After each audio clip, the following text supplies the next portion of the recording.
Good morning, ladies and gentlemen. For those of you who may not know me, my name is Shaukat Mortada, and I am the General Manager of Jasper Media. I'm here today to talk to you all about organizational communication, as I regretfully inform you all that we have currently been experiencing some heightened conflicts due to lack of effective communication. Let me start by saying that I believe that communication, whether personal or professional, is extremely important. It is through effective communication that we as human beings have been able to survive for all of these years, and it is how this company is going to survive.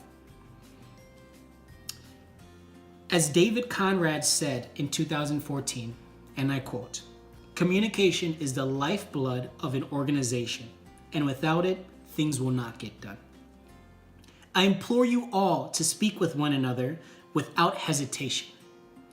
Through those various dialogues, I am sure that we can function smoother than we are today, because it is through the art of communicating feelings and ideas and aspirations that we will be able to cooperate well with one another, as Clutterbuck suggested in 2000, as cited by Conrad in 2014. Because if we cannot cooperate with one another, we will clash, and our bottom line will suffer, as Conrad also concluded back in 2014. And it is going to take a team effort, which includes energy being put forth by leaders such as myself.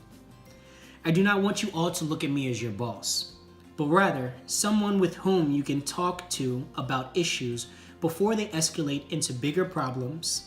That, as Conrad in 2014, is what good leadership is all about. He also stated, quote, "The manager who is a good listener is more likely to have employees who help identify and solve work-related problems." So I'm here to tell you all today that from this point forward, I am here to listen to each and every one of you. I am here to be that one person. If there's no one else with whom you feel comfortable, you can communicate to so that those conflicts are held to a minimum. Another communication method that we can practice is through face-to-face interaction. An employee came to me the other day and said that an email was sent by another employee that seemed a little harsh and demeaning. However, when I spoke to the employee that sent the message, they told me that that was not their intention at all.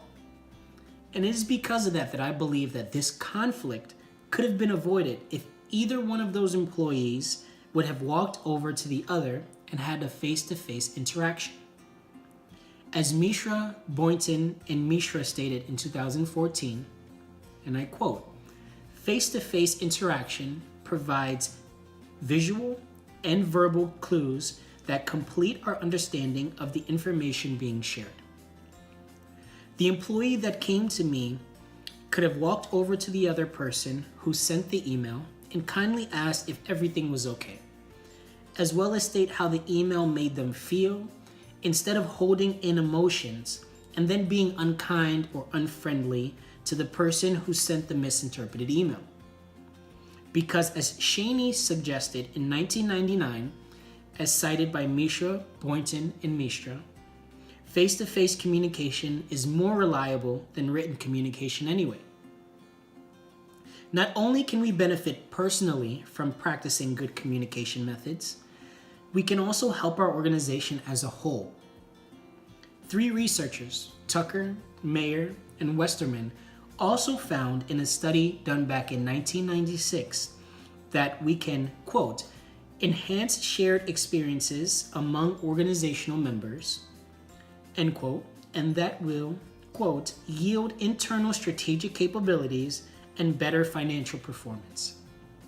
Marquez in 2010 also saw organizational communication as being crucial to the success of that organization or any organization.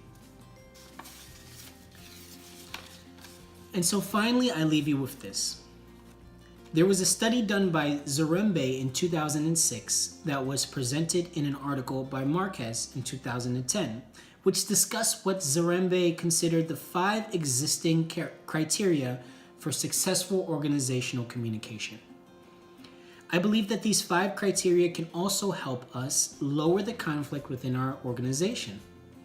And those 5 criteria are timely, clear, accurate, pertinent, and credible.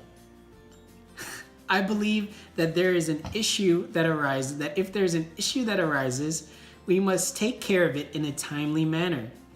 We must clearly state what the problem is and how we feel about the situation, or feel that it should be addressed. We must share pertinent information as not to spend too much time on issues that do not relate to the matter at hand. And we must accurately reference a credible source when making suggestions within the office in order to keep falsified information from entering our work environment. I believe that by following these guidelines, you can take 5 steps forward today, 10 tomorrow, and so on and so on. Thank you all for your time, and I hope that after today, we can all learn to be better communicators.